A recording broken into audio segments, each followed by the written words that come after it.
Question 1 reads, Part A, outline 2 benefits and 2 challenges of adopting international public sector accounting standards. 2 benefits and 2 challenges. Let's begin with the benefits.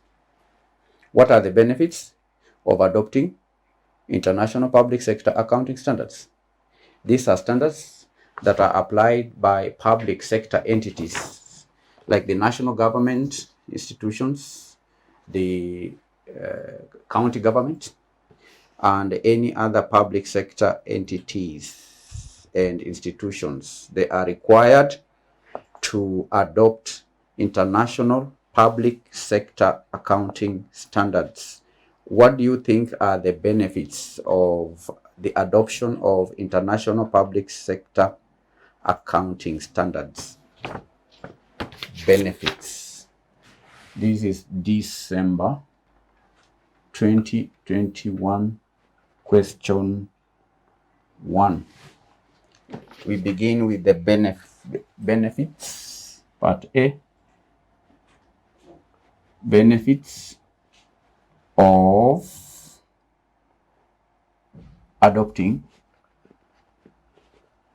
international public sector accounting standards. I'll give you the opportunity to attempt. What do you think?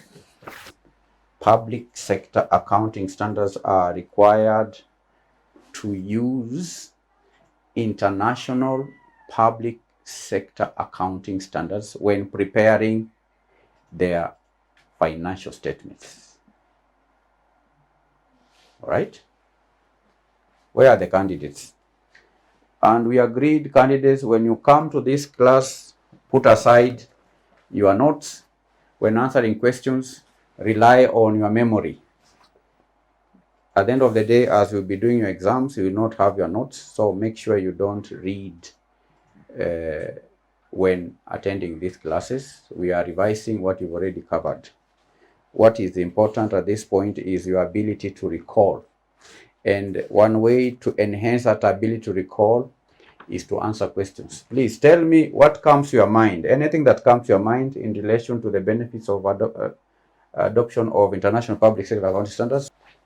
Now, one obvious benefit is that the adoption of international public sector accounting standards enhances transparency and accountability. Enhanced transparency. Transparency and accountability. Enhanced transparency and accountability. IPSAS candidates provide a standardized framework for financial reporting, which makes it easier for stakeholders to understand and even compare financial information across different public sector entities. I'll give you a good example. In Kenya, we have 47 county governments. And these governments, if they are to adopt the IPSAS, that means all of them will be preparing their financial statements using a standardized framework. Framework just means guideline, all right? They have a standard guideline. If they are to report their revenues, then there is a standard way of doing it. So then it becomes easy to compare the performance of the 47 county governments, because the financial records or statements are prepared using a standardized. Do you understand? That enhances transparency that can lead to increased accountability and trust in public sector organizations. Because candidates, these international public sector accounting standards are prepared by experts, and the purpose for these standards is to ensure that as the public sector entities prepare their financial statements, the users of the financial statements are able to gain trust and confidence in the public sector organization. So one point that should come to your mind when identifying the benefits of these standards is that the standards enhance transparency and accountability in the public sector organizations. All right? So this adoption leads to increased comparability.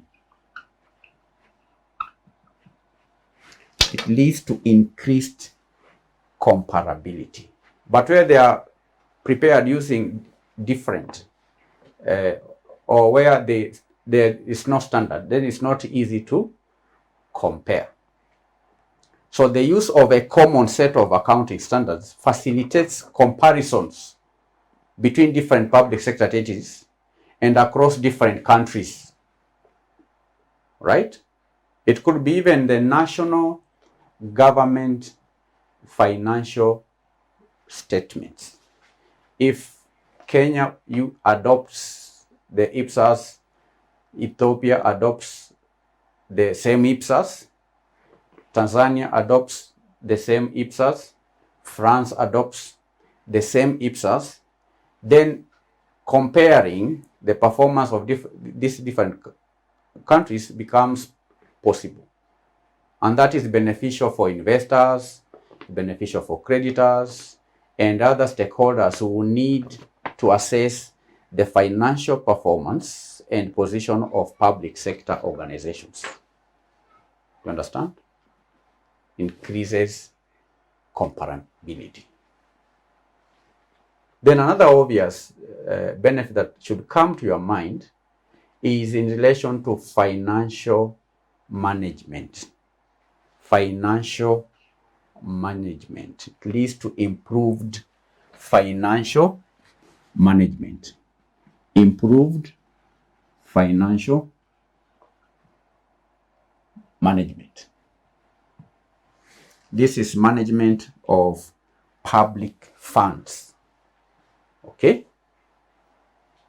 IPSAS provide a sound financial management practices by providing guidance for accounting for various transactions and events. And that can then help the public sector entities to better manage their resources, to make informed decisions, and achieve their objectives. Do you understand? There has to be that standard which then promotes sound financial management practices. Financial management means management of financial resources. The public sector has to be managed in accordance with the financial rules and regulations. So where a public sector adopts IPSAS, that leads to improved financial management. Someone here says, it helps the government in efficiency and effectiveness of the decision making. That is true. Bray says enhances professionalism. That is also true. Those are points that can be supported. Professionalism. That is true. It can also strengthen governance. Strengthen governance. The implementation of IPSAS can contribute to improved governance in public sector by promoting transparency, accountability, and financial management. So Bray says enhances professionalism. That is a point. Enhances professionalism. You can also say another point, strengthens. This adoption leads to strengthened governance. Strengthened governance. Countries like in Kenya, The public sector entities are required to adopt some of these public sector accounting standards. You recall in the public sector accounting, we noted that the government of Kenya is rolling out the accrual accounting system, which is supported by the IPSAS. Okay, so public sector entities in Kenya are required to adopt the accrual system of accounting in preparation of its financial statements. And the Auditor General has a constitutional mandate to audit the financial statements of public sector entities, all of them. And auditing candidates is the process of, is an independent and objective process of examining the financial statements with the view of determining if the financial statements have been prepared in accordance to regulations and standards like the IPSAS. Do you understand? On the one hand, the public sector entities are required to adopt IPSAS. These are standards. Then the Auditor General comes in to examine if the public sector entities have indeed adopted or used these standards in preparing the financial statements, to examine, such that if there is an entity, a department, a county government that has not adopted the statements, the standards, the Auditor General then makes an opinion in regard to that non-compliance. The Auditor General will state in the report that county government of, say, of Nairobi or Kajiado has not complied in applying, for example, the accrual accounting system in the preparation of its financial statements. So the Auditor General makes an opinion which is submitted to the Parliament. The Parliament then summons the county government or the governor to come and explain why the county government did not apply the IPSAS. And all that process, candidates, is to strengthen governance. All right? So the adoption of IPSAS strengthens governance. You understand? Another point is in relation to access to capital markets. Access to capital market. So there are many points.